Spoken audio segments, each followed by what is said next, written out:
Annie, welcome to the show. It's great to have you on. Thanks so much, Jack. It's a pleasure to be on the show.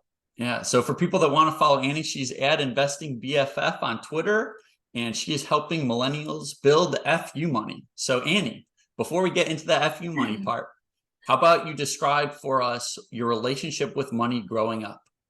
Yeah, so money was very interesting growing up, and I'll write about this in a subsequent kind of blog post. But my dad actually worked really, really hard in his 30s. He is a doctor, so he and my mom essentially worked for 10 years after he graduated from medical school, built up a lot of money, and then decided to take an 8-year sabbatical.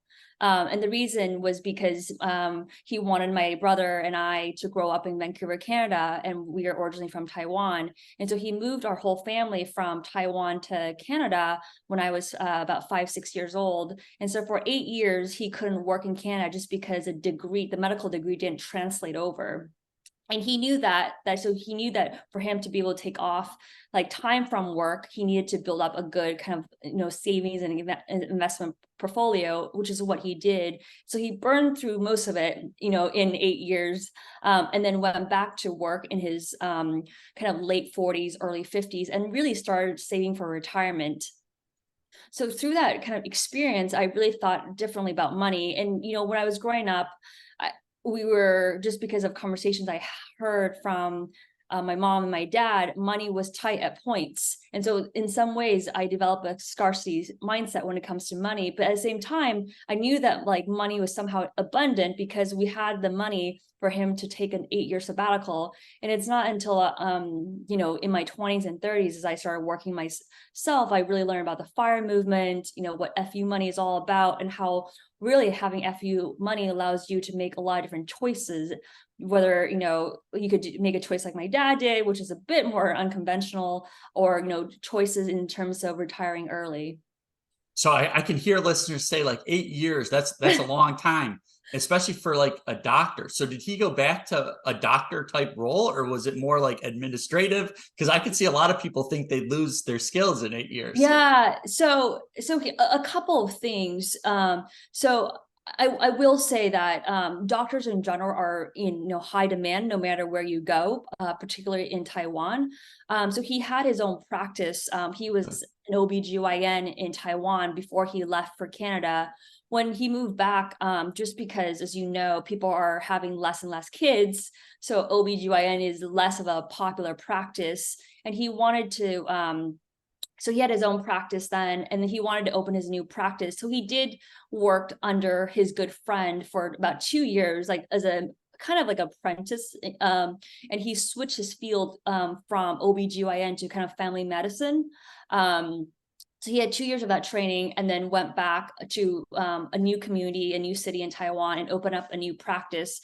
I think this is something that I've been thinking a lot about, because there are some fields where it's not easy by any means, but possible to take an 8-year gap. I would say being a teacher, for example, these are jobs that will always be in demand. Obviously, you may need some new certification to brush up on kind of your teaching skills. Nursing, I would say, is another one. Doctors, and these are jobs that I would say are high in demand, will always be there. And so it allows you to kind of have that flexibility to some degree. But there's jobs like consultants, for example, like financial analyst, where I think it'd be much, much harder, or a lawyer, to take such a long hiatus and to go back. So it's definitely career dependent. I definitely wouldn't Interesting. recommend anyone do that without Uh-huh. really thinking through their long-term plans. Yeah, interesting. So when you were in Canada, what were you actually doing in those 8 years? Like, what can you kind of describe what your life was like then? Yeah, it was interesting having like two sets of parents at home all day long. Huh? I think most people don't have that experience growing up. Usually, mom, dad, or at least 20 years ago, dad is primarily the breadwinner. So I had both sets of parents at home, so they were very involved in kind of raising my brother and I, shepherding us to the different lessons that we had, Chinese, math, English, and then just being very kind of involved with our extracurricular activities. So that was great. Well, it's great looking back now, but when you're like a teenager or, you know, a preteen, it's not always so cool to have your kind of parents with you all the time. But looking back, I do think it was something that I will cherish. Yeah, definitely a unique experience for sure. So, okay, so let's get into it. So, FU money. What is it? How do you define it? And how are you helping people get it? Yeah, definitely. So I think of FU money is kind of different things, right? Like people a lot of times talk about their FIRE, and FIRE, for those who are familiar with it, is financial independence, retire early. And so there's that concept that once you hit your FIRE number, which is, you know, your annual expenses, for example, if it's 50,000 times 25, that's I think 1.25 million. Once you've hit that 1.25 million, you can essentially you know, not have to make a single dollar anymore, because for 30 plus years you have enough money to live on. So there's FIRE number, which is something that I think we should all strive for. But what I like about FU money is you don't have to, there's different levels of it, and I'll go into it in a bit. But to me, FU money is about having freedom, like to make your own choices. You can take a sabbatical, you know, travel the world. You can handle unexpected illnesses and emergencies. You can, for example, if you're in a toxic, you know, abusive relationship or a marriage, you have the kind of the money to kind of get out of that. You know, you have a client from hell, you have a toxic work environment, a boss. It just gives you so much more freedom and choices versus you worried that you need this set of kind of money to kind of live. So when I think about FU money, I think about three different levels. And then I'll talk about the level that my dad was at. So there's level one is what I call short term. So this is a little bit beyond your emergency savings, right? So I think about short term as in like temporary, like, so you don't have enough money to live until you die without earning an income. However, you could kind of walk away from your job or take a sabbatical. So it could be 6 months to 12 months of expenses. So let's say you have, you know, your expenses is $5,000 a month. That equates to about 30,000, kind of doing the math, to 60,000. So that's short term. And then there's what I call medium term. And that's where my dad was at. He had a little bit more than medium term for my definition. So you have the option, the cushion to kind of take a risk, you know, bet on yourself, you know, whether you want to start a business, take time off after a really big life event, for example, the birth of a child, and you want to be with your child for the first, you know, 3 to 5 years, you know, recovering from a divorce, you know, the death of a loved one, you want to move to a new country and have time to get acclimated to that new country. So I think of it as, you know, 1 to 5 years of living expenses. So 60,000 to 300,000, using the $5,000 monthly living expense example. So my dad had about, I would say he had about 10. He used about 8 of it before moving back to work. And then the last one is kind of forever. And that's kind of what the FIRE number is, where you have enough money where you no longer need to work again, right? So you have enough investable assets where you can safely withdraw 4% or 3%, whatever kind of withdrawal rate you want to use. And so using the $5,000 example per month, that's about $1.5 million. So what I like about it, again, is that there's different levels of it, and you have the option to kind of walk away without earning any money, either temporarily or forever. I guess if you could touch on the 4% rule, because I don't think a lot of people have heard about that. Yeah, so the 4% rule, and this is like kind of backed by, you know, decades and decades of research, so I didn't come up with this myself, is the idea that if you have a certain kind of pot of money that's invested, so and I'll talk about what's invested assets in a second. So once you have a set of investable assets, and looking at, you know, and if these investable assets are invested, you know, in index funds, so over, I think, a 30-year horizon, SB&Y, so the S&P 500, which tracks some of the biggest companies in the US, inflation adjusted, they're performing about 7% annual gains per year. So it's a safe bet that once you hit this pot of money, you can withdraw 4% each year for the next about 30 plus years, about 30 years or so. So you can sell the dividends, you can, just sell some shares every year to live on. So there's enough money just with the power of compound interest where you're able to safely withdraw that amount of money without having to like replenish and add more money to it. So investable assets would be assets that are invested in the stock market. So using my own FIRE calculation, I wouldn't use, and this is, I think people have different opinions, and just, again, you want to build in different kind of buffers and like safety layers. So I would, for example, I have an investment property. I would think of my investment property as part of the investable assets, but I wouldn't think about my primary home as an investable asset necessarily, even though homes can be, an asset, but I think of my primary home as something that I'm consuming. And so I wouldn't use my primary home as part of my FIRE number calculation, but I would use all my index funds, all my ETFs, crypto, which I invest in, real estate, not primary resident investment properties as part of that FIRE calculation. Cool. If you're comfortable, could you give us like a rough portfolio allocation in terms of how much you have in real estate versus ETFs and crypto and whatnot? Yeah, I love looking at numbers, and some people use mint.com. So I do use mint.com to track high level kind of net worth. I also like the good old spreadsheet. Yeah. So I would say just I think I probably could pull it up. Because I do review it, kind of monthly, quarterly basis. And the idea behind that is that, sometimes I want to kind of adjust a little bit. And so I'll talk about the adjustments I'm making now. And again, don't take my, financial advice. Yep. And I also, this portfolio works for me as like a mid-30s, professional with a 9 to 5 and somebody who's an active investor.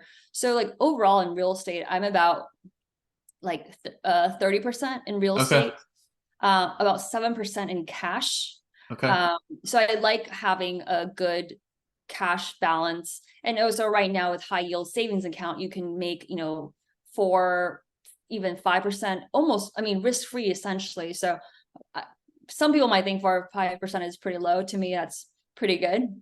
And then equities, I'm probably around kind of, 50% or so. And then crypto is the remaining kind of 20-ish. Okay. And then I do rebalance it from time to time. So I do invest weekly Vanguard index funds. I have kind of scaled that down a little bit as I feel like we are, hitting all-time highs again. And then I'm kind of scaling up more on the crypto side. Just because I feel like there's more room there. Are you doing the equities investing? Is that all in a taxable account, or like yeah? So yeah, it is. It is all in a taxable account. Okay, cool. And how did you get into the real estate component? Yeah, so honestly, you really mirror what your parents do and don't do. So my parents are very active. They're kind of day traders is a funny thing. So that's why from a young age I've always gone into equities. They have always lost money on real estate. Interesting. But if they had held, they would actually have made money on real estate. But because after a few years they just sell, and they've always bad luck, buy high, sell low. So they've always kind of taught me to kind of stay away from real estate a bit. So I was never really interested in real estate. But what happened in early 2020 during the pandemic is that I found this like unit that I love. And my landlord wanted to make my unit an Airbnb, but because of COVID, she had to switch it to a long-term rental. So I was very happy there. I wanted to live there forever. I wanted to maybe even buy her unit. But then end of 2020 in December, she was like, hey, I'm going to change your unit to become an Airbnb. So you need to leave. So I was like, okay. So then that gave me the push to go buy a unit. And during that time, I think interest rates were pretty low. And I said to myself, let me just go buy, like, let me get a mortgage that I could safely afford, but also the biggest mortgage I can get. Safely afford, but also biggest, right? Mhm. So I just found this like incredible kind of unit with a beachfront, that's beachfront, that's beautiful. And I just bought it with the intention that I may myself move in there. Twist of fate, she then decided to continue renting it to me. And so I was just kind of too lazy to like move to that new unit. And at a time, with some kind of back of the envelope calculation, when I bought the unit, I realized that it cash flowed pretty well. Even though I never really did the full like analysis, I just did, oh, this is what the rent price is, this is my mortgage, I just minus that. I was like, oh, that's pretty healthy and decent. I never thought about depreciation or like property management cost or furnishing costs, plumbing and all that expenses. I didn't do that, but I just felt like it was a healthy kind of cash margin. And I was able, the rental market in 2021, it was extremely hot. I ended up cash flowing about 3,000 a month. And so I thought to Wow. myself, it would be crazy for me to move in there because my rent at my other place was like 1,250. So Wow. essentially, like with the money I was making from my rental, it covered one mortgage and a one rent. So it just felt so crazy to like to move into that unit. I will say I've held that unit for about 3 years now. My tenant has left and rental market has come down now significantly, about 10-15%. I'm not cashing near where I'm there, maybe closer to about 1,000 or a bit more per month. But it's still pretty good. And with that 1,000 of cash flow, it actually pays for I bought a new home recently, so it actually pays for a good chunk of my new mortgage. Now, for the listeners, what area was that in that you did Yeah, so this? it's in San Juan, Puerto Rico. In Puerto, what are the lending practices like in Puerto Rico in terms of getting a mortgage? How much did you have to put down, and Yeah, what type of rate and terms were you looking at? yeah. So I've never owned a home in the U.S., continental U.S. I can't like fully kind of compare both experiences, but I will say from my limited experience, it seems pretty comparable. So my first mortgage, it was a jumbo loan. So I think jumbo loans are typically higher than the traditional mortgages, and so for jumbo loans, they do require 20% down. Okay. And so it's 20% down, and my mortgage on that is 4%. Okay. Um, and then my new kind of home, it's not that new anymore, it's about a year and a half. It's 4.75%, and it's not a jumbo loan. I'm a little mad at the mortgage company because they should have locked in rates. That was when like Jay Powell was like continuously rate, and he like pretty mad because I feel like we would have locked it in about 3.75%, but he just didn't do the paperwork, negligence, whatever. So I'm 1% higher. So I think it's pretty similar to the US. I had to put, I would say here, the condo laws really, or the HOA laws really dictate how much, I don't know if that's the same in the US. They really dictate how much you need to put down.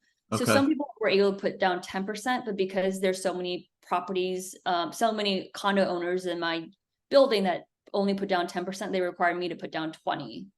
Okay. Interesting.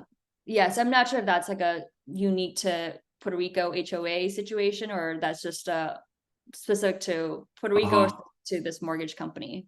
I mean, I can speak for, we have a condo in Myrtle Beach, South Carolina, and a lot of the lenders that lend on these, what they call condo tells, where there are condo units within what looks to be a hotel from the outside.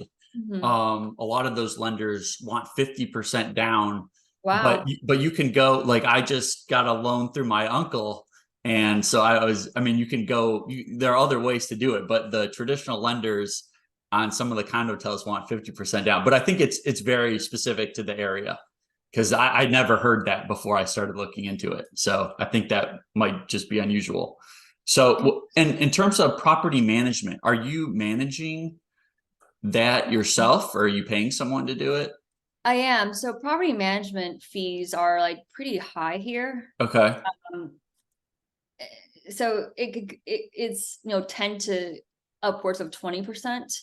And because I live so close to the other condo, it just made a lot of sense for me to do it myself.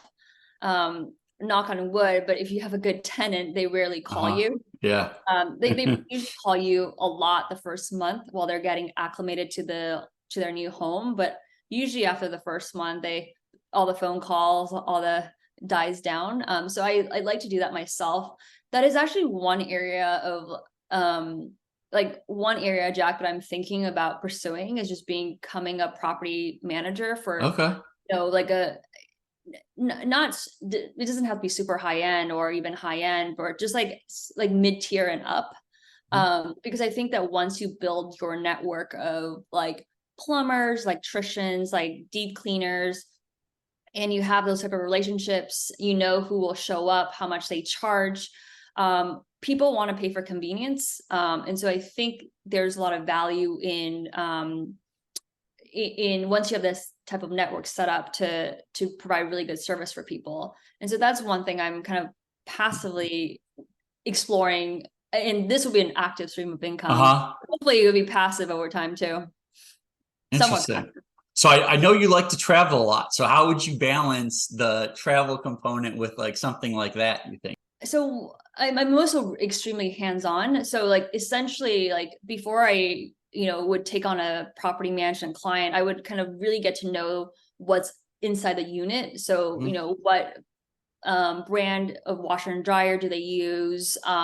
Just so then I have a list of, what are the common issues that people would face, and then really developing a list of like contractors that you really trust that will show up, and so that you would feel comfortable managing them, like when you're traveling, and then maybe just having somebody who's local who could kind of pop in and check in if I'm myself not able to do that.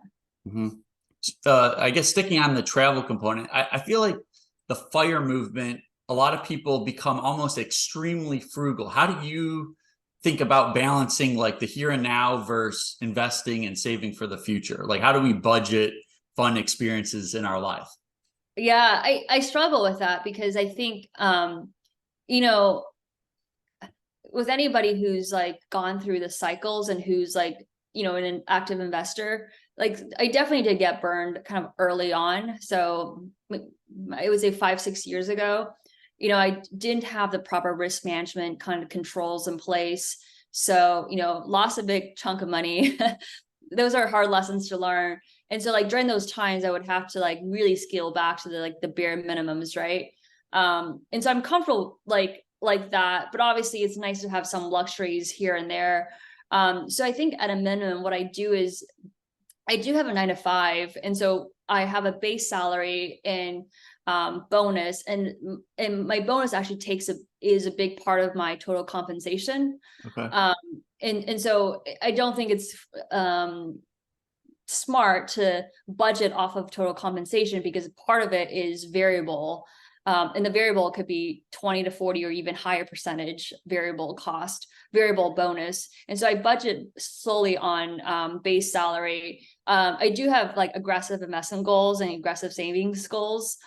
At the same time, I do, I feel like the luxuries I enjoy is just like probably travel is probably a big one. I love anything that's around convenience. So like, weekly deep cleaning, like things Okay. like that, and like self-care, beauty and wellness, anything around like physical and mental health.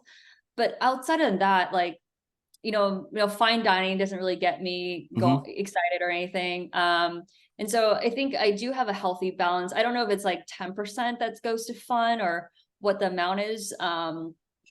But also like, honestly, I feel like a lot of fun you can have is like free too. Great. Awesome. Okay, well, as we're winding down, I like asking everyone what's the worst and best piece of personal finance advice that you've either heard or received. Fun question at the end. Yeah, I feel like there's such a big debate about like with housing, whether buying or renting. I feel like that's get people's like juices going. And then I have friends who are in their like 30s and 40s who are like, man, I wish I could buy. And they're like so like down on themselves because they're not at a place where they can buy, or they don't live in a city where buying makes sense. I think Chicago, because property tax is so high, and that's where I live for most of my adult life, is Chicago. Is like, I think the worst investment advice or financial advice is like that people should always buy a home.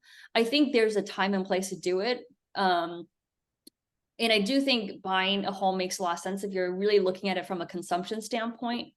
But I wouldn't necessarily like push people to buy a home just for the sake of buying a home, because I do think there's a lot of costs that I never really thought about until, 1-2 years into it.